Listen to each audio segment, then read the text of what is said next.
Estimados, ¿cómo están? Muy buenos días. Les habla David Oliva. Soy abogado en Servier y Monsuárez y el día de hoy les he preparado un conversatorio sobre estrategias legales para emprendimientos y startups. Como bien sabemos, la fuerza emprendedora es lo que está moviendo la economía del país. Literalmente ahora la gente tiene que sacar nuevas ideas y si estas pueden ser disruptivas es mucho mejor para que los negocios salgan a flote y haya mayor interacción entre los sujetos propios de este mercado. Sin embargo, cuando la gente habla de negocios, no siempre te quiere hablar de lo que es el derecho. Mucha gente entiende que el derecho son reglas que terminan impidiendo el normal desarrollo del comercio, cuando no debería ser así. Yo creo que en todo caso el derecho debería ser el primer aliado de los negocios, porque si tú puedes trabajar en base a una normativa legal vigente, tienes mayor resguardo de que tu negocio el día de mañana no va a ser frenado por distintos impedimentos legales. De igual manera, si tú siempre tienes una estrategia legal junto a tu estrategia comercial, vas a poder evitar que terceros te generen un daño en el negocio. Les voy a ir explicando que el emprendimiento y las startups tienen su propia lógica dentro de lo que es el mercado y dentro de lo que es el derecho. Entonces, ahora comencemos. Emprendimientos y startups. Primeramente, yo creo que es importante diferenciar estos dos términos. Cuando hablamos de lo que es una empresa, la gente siempre piensa en grandes corporaciones, empresas establecidas, pero para llegar a ser una empresa, normalmente esto comienza con un emprendimiento, es decir, esa iniciativa, esa acción de emprender, cuando tú tienes la idea y la pones en marcha, pero todavía no adoptas una forma jurídica, no adoptas un tipo societario, una SRL, una SA, era solamente un emprendimiento, que le falta casi nada para entrar al mercado y formalizarse. Porque una empresa siempre es un ente formal, ¿no? En cambio, el emprendimiento es mayormente como un acto inicial, un momento antes del salto formal. Y dentro de los emprendimientos también nos podemos diferenciar de lo que son las startups. Porque las startups, si bien son emprendimientos, se diferencian de un emprendimiento tradicional cuando entendemos que las startups son emprendimientos de base normalmente tecnológica, es decir, con una idea disruptiva. Las startups, a diferencia de un emprendimiento tradicional, lo que pretenden es romper con las formas tradicionales de hacer negocios. Un emprendimiento puede ser tranquilamente una idea sobre un restaurante. Un restaurante es un modelo de negocio que existe hace años y va a seguir existiendo. Y cuando alguien emprende en este ámbito, se da cuenta que existe una especie de manual de cómo hacer las cosas. Sin embargo, cuando hablamos de startups y rompen con lo tradicional, se enfrentan ante una incertidumbre única de traer un modelo nuevo que no está probado y que no sabes cómo lo va a tomar la gente. Quizás la gente no está preparada para esa idea novedosa, o si lo está, tu idea es tan novedosa pero fácilmente replicable, ¿no? Entonces, las startups tienen un gran valor intangible en el modelo de negocio. Es lo fundamental para diferenciarlo de un emprendimiento tradicional, es el modelo de negocio que tenga que ser disruptivo, que tenga que ser de base tecnológica normalmente, ¿no?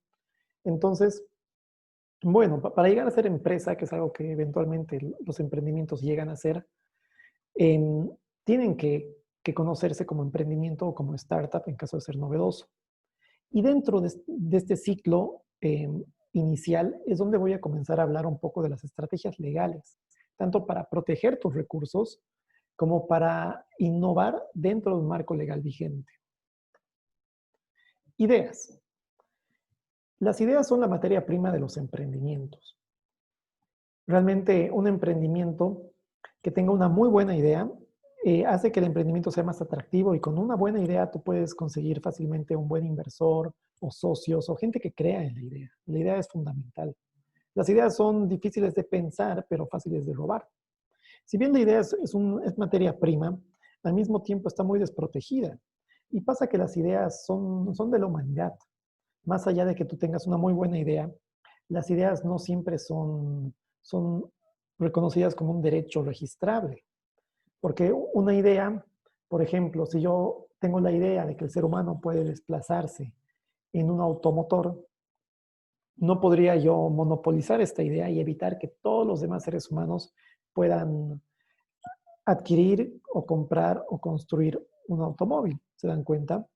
Las ideas son lo que son simplemente intangibles que las personas tienen. Y es por eso que son tan fáciles de robar, porque una buena idea, si bien cuesta mucho generarla, fácilmente puede ser replicada si es que no manejas una buena gestión de protección de confidencialidad, secreto comercial, know-how. Es por eso que para ver si tu idea puede ser registrada o protegida a través de ciertos mecanismos jurídicos, yo recomiendo que se hagan una serie de preguntas. Por ejemplo, ¿tu idea es un signo distintivo? ¿Tu idea podrá ser una marca, un nombre comercial, una enseña comercial? ¿Tu idea es una invención? Es decir, ¿tu idea tiene una aplicación práctica en la industria? ¿Es realmente inventivo? No existe nada similar hasta la fecha. No lo vamos a poder encontrar si lo googleamos. ¿Es algo obvio, evidente o realmente es algo totalmente novedoso? ¿Tu idea es una receta o fórmula? Y finalmente, ¿tu idea es un producto o servicio? Si nos hacemos estas preguntas, podemos ver cómo podemos proteger las ideas en un ámbito jurídico para evitar que un tercero termine copiando las ideas. Vamos a ir a ver un poco de ejemplos. Entonces, yo les preguntaba, ¿tu idea es un signo distintivo? El derecho marcario reconoce la propiedad industrial sobre las marcas. Aquí podemos ver el signo distintivo de Puma, por ejemplo. Puma está protegido por un derecho de propiedad industrial y nadie puede replicar este signo. Es decir, cuando tú eres dueño de una marca, lo que tú puedes hacer es tener un monopolio sobre este registro y primeramente utilizarlo donde tú quieras con fines comerciales, publicitarios, y tú puedes prohibir a terceros que empleen tu signo para que ellos hagan actos de comercio. Entonces, si tu idea es traducible en un signo distintivo, lo podemos registrar como marca o como nombre comercial. O si tienes una frase comercial como Red Bull te da alas, por ejemplo, podemos registrarlo como si fuera una marca, nombre comercial o enseña comercial o lema comercial. Entonces, esta protección para mí es muy buena y en todo caso en el derecho de propiedad industrial es una de las más seguras que te puede otorgar el Estado porque te da un monopolio sobre la idea plasmada en signo distintivo. Tienes un derecho por 10 años que tranquilamente puede ser renovado constantemente y por tanto tienes un derecho de uso y de prohibición a terceros. Entonces, ese es un primer tip si es que tú quieres llegar a proteger tu idea a través de un signo distintivo. Luego las invenciones. Las invenciones, como les decía, si es que tiene una aplicación práctica en la industria, si es realmente inventivo, si es que nadie nunca había pensado en ello. Por ejemplo, la bicicleta en su momento. La bicicleta en su momento era algo muy novedoso. Nadie nunca había logrado juntar las piezas, las tuercas, para que un objeto como esto se pueda deslizar, ¿no? Entonces, toda la mecánica de la bicicleta en su momento adquirió un derecho de patentabilidad. Esos derechos tienen 30 años. Y a diferencia de las marcas, miren, esto es curioso, las patentes te dan un monopolio sobre el uso, pero es un monopolio temporal, porque una vez que vence tu derecho de patente, la patente se abre a todo el mundo para que todo el mundo pueda utilizarlo y de esta forma podamos preservar el desarrollo intelectual, industrial de los seres humanos, ¿no? Pero por lo menos durante tú tengas tu derecho de patente, puedes explotarlo como tú quieras y puedes prohibir a terceros que reproduzcan tu tecnología o tu invención. Por eso es muy importante ver si es que tu idea puede ser traducida como una invención para de esta forma registrarlo. ¿Qué pasa si tu idea es una receta o una fórmula? Por ejemplo, ¿qué es lo que pasa si tú tienes la fórmula de la Coca-Cola? La fórmula de la Coca-Cola, tú me dirás, pero entonces yo tengo la receta, tengo la fórmula de cómo hacerlo, quiero tener un derecho sobre esto. Entonces, puede ser que tú lo registres como un derecho de autor, ¿no? Porque el derecho de autor lo que hace es registrar tu texto íntegro. Entonces, tú me registras una fórmula, una receta a través de un derecho de autor y yo te diría que no es la mejor forma de hacerlo.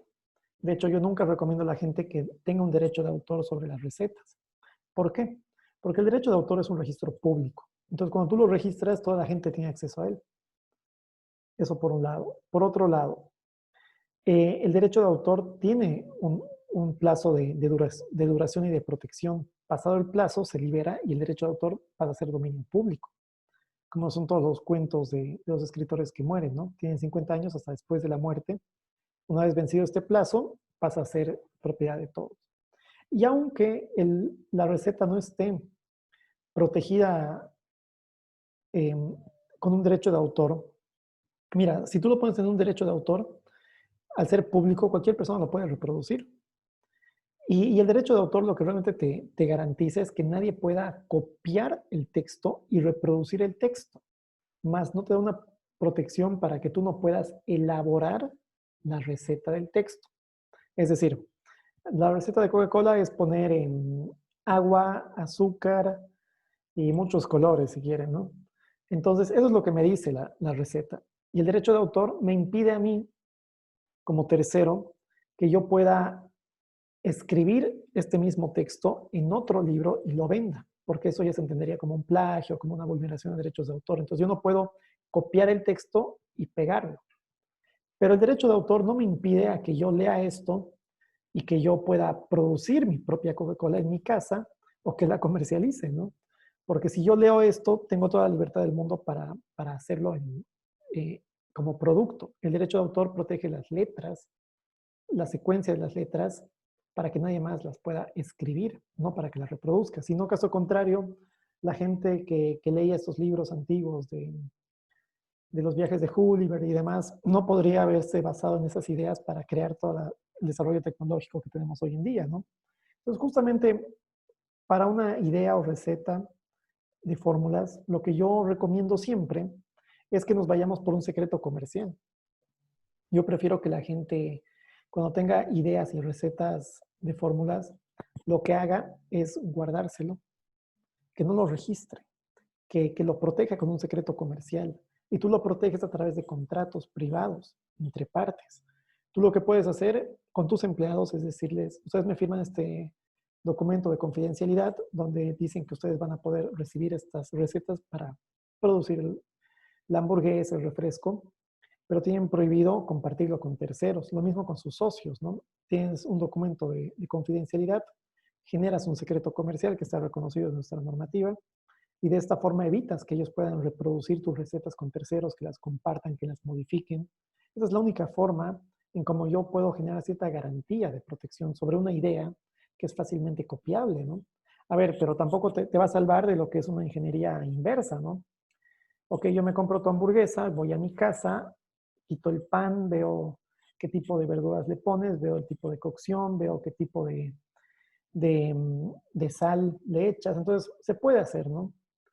Y quizás ahí te puedas ir por un tema de competencia desleal, si ves que la persona imita tu producto para venderlo similar, pero no es tanto copiar la receta, sino perjudicar al comercio cuando hablamos de una competencia desleal. Por eso, como esto es cada vez más y más extenso y se diluye la protección jurídica, y para no entrar en ridículos de decir, ah, pero es que esta hamburguesa tiene el mismo tiempo de cocción que la mía, para evitarnos ese tipo de situaciones que son difíciles de probar en un juicio, yo genero contratos con secreto comercial, de confidencialidad. Con esto ya yo no tengo que estar llegando al ridículo de ver el tiempo de cocción de tu carne, ¿no? Simplemente sé que esta persona tiene una obligación y sé que el producto guarda cierta relación con la información que yo le facilité y veo que su producto está siendo comercializado y me genera un lucro cesante y demás cuestiones. Entonces, ahí tienes ya una protección jurídica. Entonces, en resumen, las ideas que se puedan plasmar en recetas o fórmulas, yo las protejo por un secreto comercial. Ahora, ¿qué es lo que pasa cuando tienes una idea y que esto se traduce en un producto o servicio? Esto es mucho más complicado de proteger porque si yo te digo que tengo una idea, imaginemos de aquí hace unos 20 años, 30 años, y yo te digo, oye, tengo la idea, ¿por qué no creo una aplicación que te permita contactar a los restaurantes con motoqueros que brinden servicios de delivery? Si yo te decía eso hace unos 20, 30 años, tú me decías, está interesante, puede ser, porque te puedes ahorrar mucho en vez de contratar un delivery para la empresa, te deslindas de la responsabilidad laboral y utilizas esta aplicación que me comentas, ¿no? Pero si yo sacaba esa aplicación hace 20, 30 años y tenía éxito, la gente iba a ver que era un modelo de negocio viable. Entonces iban a comenzar a sacar sus propias aplicaciones para brindar el mismo servicio. Entonces, la gente dice, ¿y cómo puedes hacer para ser el primero en sacar el servicio y registrarlo y que nadie más lo dé? Y la verdad es que no puedes, porque volvemos al ridículo de que las ideas no pueden tener un monopolio por ser ideas. No puedo impedir que terceros brinden servicios de economía colaborativa, como es el caso. Es como que el primer albañil proteja para sí mismo el servicio de ser albañil y no permita que nadie más ejerza un servicio de albañilería, ¿se dan cuenta? Entonces, por eso que hay ideas que no se pueden proteger. Y cuando estas ideas se traducen en un producto o servicio, tenemos que ver cómo protegerlas porque efectivamente tiene que haber una protección. Bueno, no, no monopolizamos el servicio, pero sí la apariencia del servicio y volvemos a lo que son las marcas y los signos distintivos. Aquí tengo los ejemplos de Rappi, de Pedidos Ya y de Globo, que son servicios de economía colaborativa que contactan a una empresa con un motoquero y se terminan intercambiando los servicios para que se termine brindando un servicio de delivery. Pedidos Ya, por ejemplo, no da servicios de delivery. Él da un servicio de conexión de economía colaborativa. El que te da el servicio de delivery es el motoquero, es el rider, ¿no? Entonces, ¿cómo distinguimos esto? Y lo hacemos a través de la marca. Si tú haces que el look and feel de la marca sea más distinguido entre otros, tú puedes generar cierto posicionamiento en el mercado, ¿no? Entonces, cuando tú quieras brindar un servicio de delivery o de economía colaborativa, si es la plataforma, vas a tener mayor protección y distintividad si es que tu cajita tiene tus signos distintivos, tus colores corporativos, que todo esto es registrable, ¿no? El signo distintivo y los colores los puedes registrar y tienes una protección hasta 10 años. Entonces nadie va a poder sacarte una cajita roja que diga Pedidos Ya, porque ya es tu marca en tu servicio. Entonces, el producto o servicio no lo puedes proteger como tal, pero sí la marca que le impregnes. Yo siempre recomiendo que la gente impregne su marca en todo lo que es el servicio y el producto, para que de esta forma se pueda distinguir en el mercado y de esta forma nadie te lo pueda simular. Entonces el día de mañana cuando alguien te brinda un servicio de delivery, tú no lo contratas porque crees que el mismo no iguala la calidad que se vincula a la marca del servicio que tú tienes registrado. Perfecto. Ya. Hasta aquí hemos hablado de lo que son las ideas. Y como bien sabemos, para todo emprendimiento, tú tienes que tener primero una buena idea. Y una vez de que tienes ya la idea bien pensada, te vas al modelo de negocio, ¿no? Y tú me dices, tengo esta idea, ok, y ahora la quiero volver práctica, la quiero meter en un business plan, quiero hacer mi modelo Canvas, quiero detectar mis oportunidades. Y bueno, y pasa que muchas startups, mientras más disruptivas son, más dudas tienen con el aspecto legal. Porque un modelo de negocio disruptivo totalmente novedoso que nunca haya existido en este país, siempre va a tener la incógnita de que, oye, ¿y esto es legal? Porque nunca lo he visto en el mercado y la norma no está muy clara, porque la normativa, claro, o sea, tenemos un derecho desde años atrás, los códigos Banzer, que te van a regular el código civil y todo esto, y que nunca pudieron ver todo el desarrollo intelectual, tecnológico que se ha dado hasta la fecha, ¿no? O sea, un mismo cambio de la realidad social. Entonces, cuando tú tienes una idea muy disruptiva es algo que no encaja en la norma y no sabes si es legal o no es legal. Entonces, yo, por ejemplo, recomiendo un buen informe de viabilidad legal. Lo que hacemos los abogados informáticos en estos casos es escuchar a la startup y que nos venga a contar sus 20,000 ideas locas y ver cómo realmente hacer que esto sea viable. Porque el abogado no puede frenar tu innovación. Un mal abogado informático, de tecnología o de emprendimiento es un abogado que te dice eso está mal, eso es ilegal, sin siquiera terminar de escuchar toda la idea, ¿no? Yo creo que en todo caso hay que ser más proactivo. Yo creo que hay que escuchar la idea y pensar cómo hacer que esto pueda ser viable, porque a mí me interesa promover la innovación, ¿no? Entonces, ¿cómo lo hago? Generando un buen modelo de viabilidad legal. Aquí estoy presentando un cliente, por ejemplo, que es SOS Agro, que es una red social para agricultores, muy interesante, es muy buena aplicación, me parece totalmente disruptivo. La gente en Bolivia no se anima a hacer redes sociales, esta me parece muy buena. Pero claro, tiene sus detallitos, ¿no? O sea, en su momento tuvimos que estudiar y analizar el tema de datos y todo esto, que al final es todo totalmente viable, pero tienes que estudiarlo bien para ver que no hayan tropezones, ¿no? Ahora, Hay gente que te dice, pero las redes sociales no están legisladas, que esto no puede aparecer, pero no es el sentido. Tampoco podemos esperar que la normativa conciba cualquier tipología comercial que se da hoy en día y esperar que esté escrita hace más de 30 años, ¿no? Entonces, son son temas que hay que analizar. Y yo creo que siempre hay que hacer un estudio de viabilidad legal para que tu plataforma, para que tu red social, para que tu emprendimiento o startup ande tranquilamente. Bueno, entonces tenemos las ideas, tenemos el modelo de negocio y ahora tenemos lo que son los socios, ¿no? Entonces, cuando hablamos de los socios, por ejemplo, em, sabemos que si tú caminas solo, avanzas más rápido, pero si tú caminas acompañado, llegas más lejos. ¿Y por qué pongo esto a colación? ¿Qué es lo que ocurre? Y es que cuando las personas realmente trabajan en conjunto y hacen sinergia, sus proyectos toman hasta otro camino, ¿no? Tú realmente puedes recibir un feedback mucho más rápido, puedes tú tener una visión que no habías tenido antes por trabajar solo. Por eso los socios son muy importantes para el negocio, para el emprendimiento. Pero al mismo tiempo, hay que saber que mientras más personas metes a tu proyecto, te significa mayores costos o mayor repartición de utilidades. Pero es muy importante que la gente vea y analice qué es lo que quiere con una sociedad o al trabajar en equipo. Trabajar en equipo es algo que yo siempre motivo, pero yo siempre digo, piensen qué tipo de trabajo en equipo quieren. ¿Quieren que sean socios? Porque si son socios, todos se reparten conforme a su porcentaje. Si te gusta trabajar con esa persona, pero no es un socio, sino es un trabajador, entonces también pensá en un ámbito laboral o pensá cómo vas a recompensar el esfuerzo de la persona, ¿no?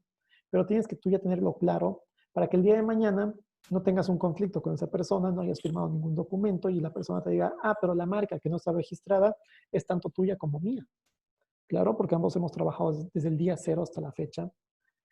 Entonces ambos somos dueños de la marca. Y ahí se generan las fricciones procesales, que es más complicado sanear en juicio que haberlo previsto en un documentito principal, ¿no?